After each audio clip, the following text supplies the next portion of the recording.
Just 8 days. The Bismarck's active service lasted only 8 days.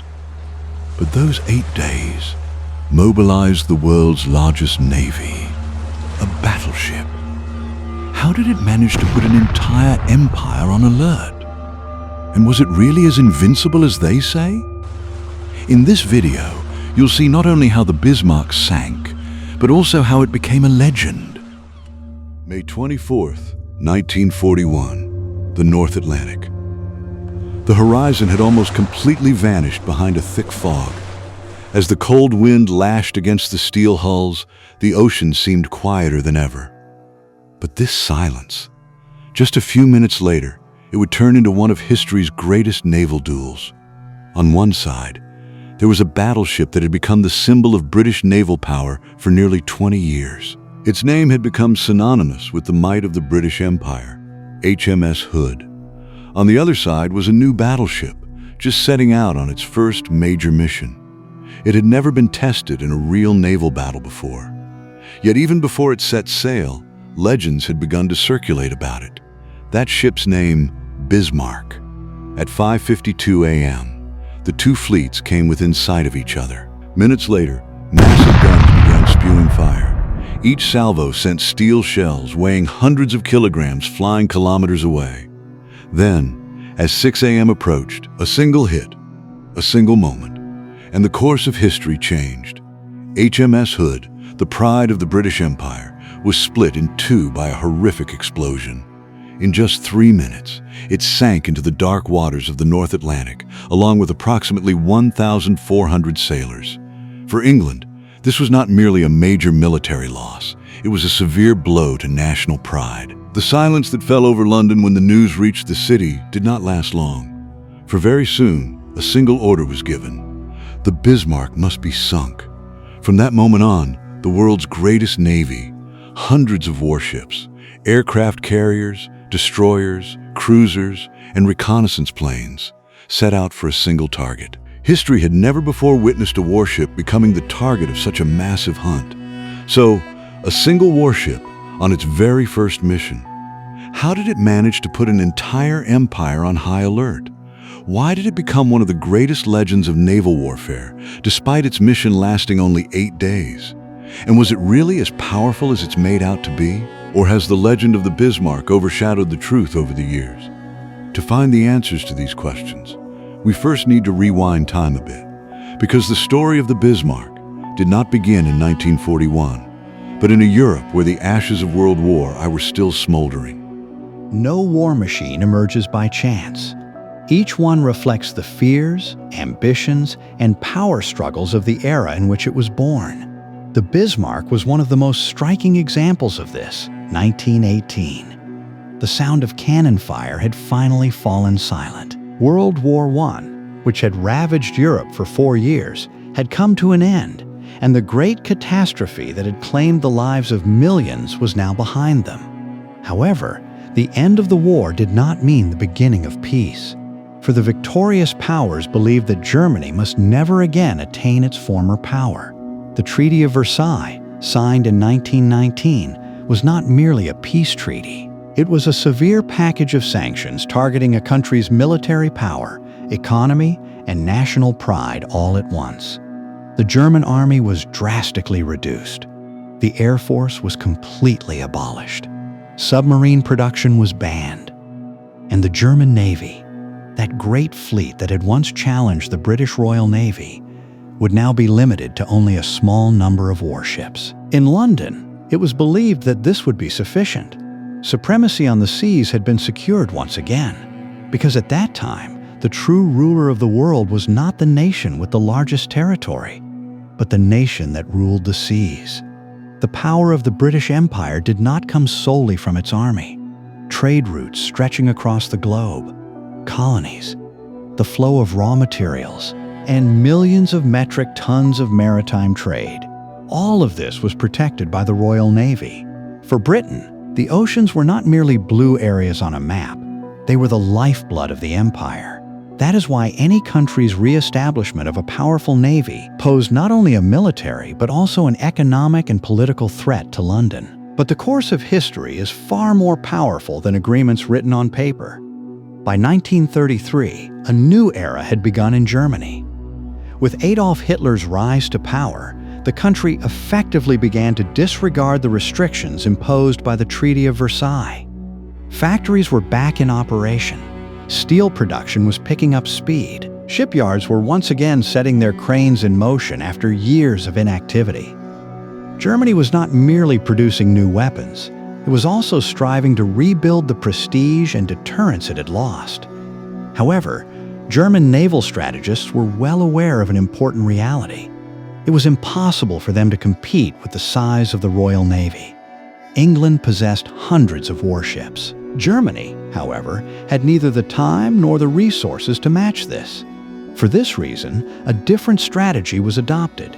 Instead of seeking numerical superiority, they would build warships, each one more powerful than its rival. The goal was not to rule the oceans, but to threaten British trade routes and keep the Royal Navy constantly on the defensive. This idea laid the foundation for the major naval program that would later become known as Plan Z. Although the plan was never fully implemented, its most magnificent symbol had already begun to take shape. The new ship would not merely be powerful. It would represent Germany's resurgence. It would embody a nation's desire to regain its lost prestige. Its engineering prowess, its industrial might, and its claim to a return to the world stage.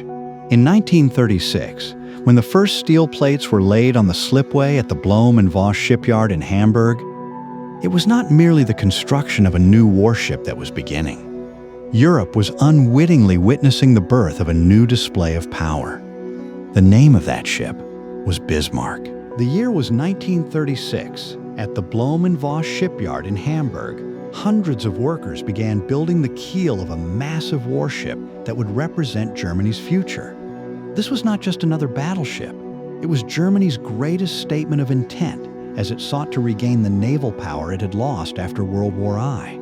The ship was named after Otto von Bismarck, the founder of the German Empire. That name alone carried a message. Germany was back on the world stage. But it wasn't just its size that made the Bismarck special. German engineers had strived to achieve an extraordinary balance between firepower, speed, and armor. Approximately 250 meters long, the ship carried 8 380mm main guns. These guns could fire shells weighing hundreds of kilograms over 30 kilometers. With a speed exceeding 30 nautical miles per hour, the Bismarck had become one of the most agile battleships of its era. One of the ship's most striking features was its protection system. The thick armor belt was designed to protect the ammunition magazines and the command center. The goal was to ensure the ship could continue fighting even if it sustained heavy damage. This approach transformed the Bismarck into a warship that was not only powerful, but also extremely durable. With a crew of approximately 2,200, the Bismarck was practically a floating city. Every section, from the engine rooms to the gun turrets, required flawless coordination. Because it wasn't just the steel that made a warship powerful, it was the people who operated it. When it was launched in 1939, it had not yet fired a single shot. Yet its name had already begun to appear in the reports of the world's greatest navies. The Bismarck was now ready. Next up was its first real mission. The year 1941, Europe was now fully engulfed in war. Germany was winning one victory after another on the land front. The Wehrmacht seemed almost unstoppable. But the situation at sea was very different. The Atlantic Ocean was Britain's lifeline. Convoys carrying fuel, weapons, food, and ammunition from the United States and Canada undertook a dangerous journey of thousands of kilometers every day. If these convoys were cut off, Britain's ability to wage war could have been seriously weakened. The German Navy focused precisely on this point. The plan was simple: target the convoys, drive the British Navy as far away from its own waters as possible, and maintain constant pressure in the Atlantic. At the heart of this plan was the new flagship, the Bismarck. In May 1941, the Bismarck set sail from port on its first real mission. Accompanying it was the heavy cruiser Prinz Eugen. The mission's name, Operation Rhino. The objective was not to engage directly with British warships. The main goal was to reach the Atlantic and hunt down merchant convoys. If successful, Britain's supply lines would come under immense pressure. However, keeping such a massive warship hidden was nearly impossible. The fleet, advancing along the Norwegian coast, was spotted by Swedish observers shortly thereafter. This information reached Britain through diplomatic channels. British reconnaissance planes then managed to take the first photographs of the Bismarck, which was anchored in the Norwegian fjords. The Royal Navy now had no doubt. The Bismarck had set sail. An alarm was sounded in London. The Admiralty ordered the monitoring of all passages leading into the North Atlantic. The British fleet's most powerful ships set out one after another. The objective was clear. The Bismarck had to be stopped before it reached the Atlantic, because if it managed to reach the open ocean, it would be much harder to find. Meanwhile, the Bismarck continued on its course. The Baltic Sea was now behind it. The North Sea had been crossed. It had now set its course for the Danish Straits. For the crew, this was just another mission. But no one knew that the clash set to unfold a few hours later would become one of the most unforgettable moments in the history of naval warfare. Two massive fleets, in the fog-shrouded North Atlantic, were heading toward an inevitable encounter. May 24th, 1941, 5:30 a.m. thick fog still hung over the gray waters of the North Atlantic. The Bismarck and the heavy cruiser Prinz Eugen, which was accompanying her, were attempting to reach the Atlantic through the Danish Straits, but the British were already in position. Two silhouettes appeared on the horizon: the pride of the Royal Navy, HMS Hood, and the new generation battleship HMS Prince of Wales. Admiral Lancelot Holland, commander of the British fleet, was determined not to let the German ships reach the Atlantic. The distance was closing rapidly. Both sides could now clearly see each other. The gun turrets were trained on their targets. Minutes later, the British were the first to break the silence. At 5:52 a.m., the massive guns of HMS Hood opened fire. The Bismarck and Prinz Eugen then returned fire. Within seconds, the North Atlantic was engulfed in flames and smoke. In the opening minutes, the British fire failed to achieve the desired accuracy. The German gunners, however, were closing in on their target with every salvo. Then, not hours, but within minutes, the moment that changed the course of history arrived. At around 6 a.m., a shell fired from the Bismarck struck the rear of the Hood. It is believed that the shell pierced the armor and reached the ammunition magazines. In the next second, a massive explosion, a huge fireball rising from the ship's midsection, and then a massive battleship split in two. Of the crew of approximately 1,418, only 3 sailors survived.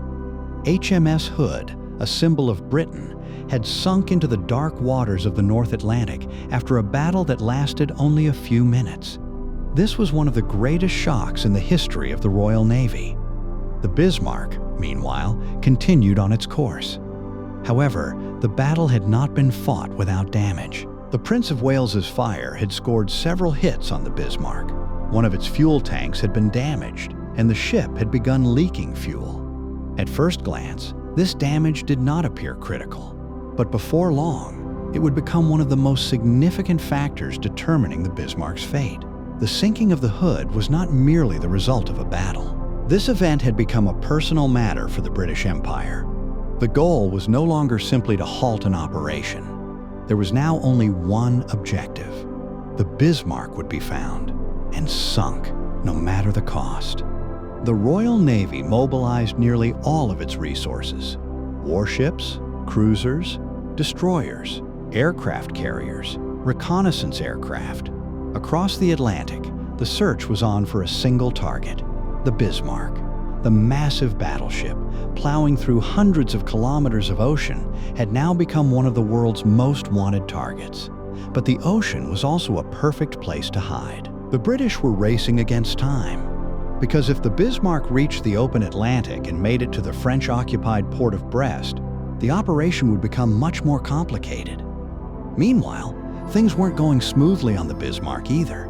Due to the hits it had taken during the Battle of the Denmark Strait, the ship was losing fuel. At first glance, the damage did not seem fatal. However, it was serious enough to alter the course of the operation. Admiral Gunther Lütjens decided to change course toward France rather than continue the mission. This decision forced the Bismarck to proceed in a single, unchanging direction, and it made it easier for the British to predict its movements. After the initial engagement, the Bismarck managed to outrun the British cruisers for a short time. Thick fog, bad weather, and the darkness of night had bought it valuable hours. For a moment, it seemed as if he had managed to escape. But in modern warfare, even a single radio message could sometimes prove fatal. The lengthy radio report Admiral Lütjens sent to Berlin was intercepted by British intelligence. Although the message's content could not be deciphered, the time and direction of transmission were sufficient to determine the Bismarck's approximate location. The hunt had begun anew. On the morning of May 26th, as a British reconnaissance plane made its way through the clouds, it spotted a gray silhouette in the middle of the ocean. The ship they were searching for had been found. This information was relayed without delay to the nearby aircraft carrier HMS Royal. Now, only hours remained for the final move. As sunset approached, the aging Fairey Swordfish torpedo bombers took off from the Royal and flew toward the Bismarck at low altitude, skimming just above the waves. They were slow. They were old. Some were even considered obsolete. But the torpedoes they carried were about to change the course of history. Fairey Swordfish torpedo bombers taking off from HMS Royal were flying toward the Bismarck at low altitude. They were slow. They were outdated. In fact, some pilots believed these planes no longer had a place in modern warfare. But sometimes, it wasn't technology that determined the outcome of a battle, but a single move made at the right moment. The Bismarck's anti-aircraft guns raked the sky with fire. Exploding shells blanketed every point the plane passed over with black smoke. The pilots flew just above the waves and dropped their torpedoes. Most missed their targets, but one of the torpedoes struck the ship's stern. At first glance, there was no major explosion, but the impact was far more devastating. The explosion inflicted severe damage on the Bismarck's steering mechanism. The rudder jammed at an angle of approximately 12 degrees. The ship could no longer change course. The crew spent hours trying to repair the rudder. Diving teams were deployed. Attempts were made to correct the course using engine power. Every possible solution was tried, one by one, but none of them worked. The Bismarck was no longer a massive battleship. It was a steel fortress that had lost control. On the morning of May 27th, before the sun had fully risen, the British fleet appeared on the horizon. Numerous battleships, led by HMS Rodney and HMS King George V, began closing in for the final assault. At 8:47 a.m., the first shots were fired. This time, the British had complete dominance. Unable to maneuver, the Bismarck could not evade the incoming fire. As the minutes passed, the gun turrets fell silent. The command center sustained heavy damage. The superstructure was shattered. Fires engulfed many parts of the ship. Still, the crew continued to fight back until the very end. Every gunshot, every order, every intervention was now merely buying time, because the outcome of the battle had long been decided. After hours of bombardment, it was nearly impossible for the ship to remain afloat. Finally, the German crew activated the scuttling mechanisms to prevent the Bismarck from falling into enemy hands. Shortly afterward, British torpedoes also found their mark. The morning of May 27, 1941, the Bismarck began to list slowly to starboard. The massive hull disappeared from view within a few minutes. The dark waters of the Atlantic silently swallowed one of history's most famous battleships. Of the approximately 200-member crew, only 114 sailors were rescued. The story of the Bismarck, which had set sail 8 days earlier with great hopes, had now come to an end, but its name would not yet be erased from history. May 27, 1941. The North Atlantic had fallen silent once again. The Bismarck was no more. At a depth of approximately 4,800 meters, in the dark waters where sunlight never reaches, it had begun its eternal journey. From a military standpoint, its mission had failed. It had failed to reach the merchant convoys in the Atlantic. It had failed to cut off British supply lines. And at the end of an operation that lasted only 8 days, it had been sunk. At first glance, this seemed like a short mission that ended in failure. But history sometimes remembers the impact it left behind more than the results.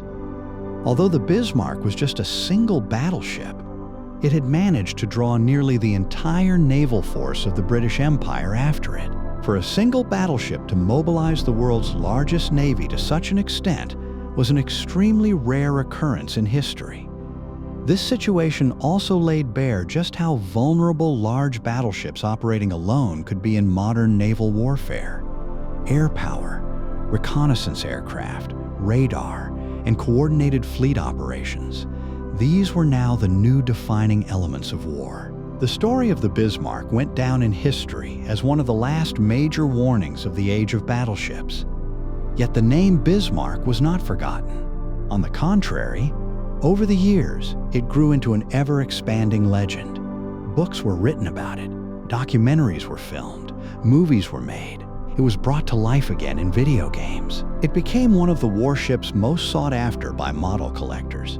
Because the Bismarck was not just a war machine made of steel, it was a symbol representing the engineering philosophy of an era, the power struggle among nations, and the brutal realities of World War II.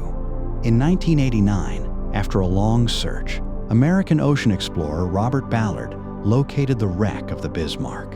The ship's hull lay largely intact in the depths of the Atlantic. This discovery provided new answers to many questions that had been debated for years, but it also sparked new debates.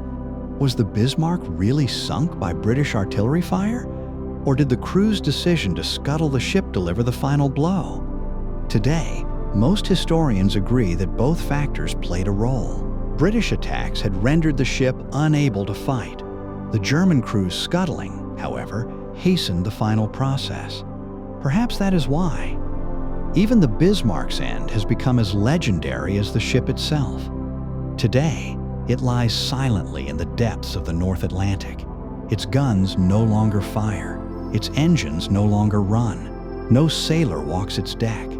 But its name, despite the decades that have passed, it is still remembered all over the world. Because some warships do more than just fight. They shape history. And some names, even if they have sunk, are never forgotten. The Bismarck's operational life lasted only 8 days. Yet those 8 days were enough to change the future of naval warfare.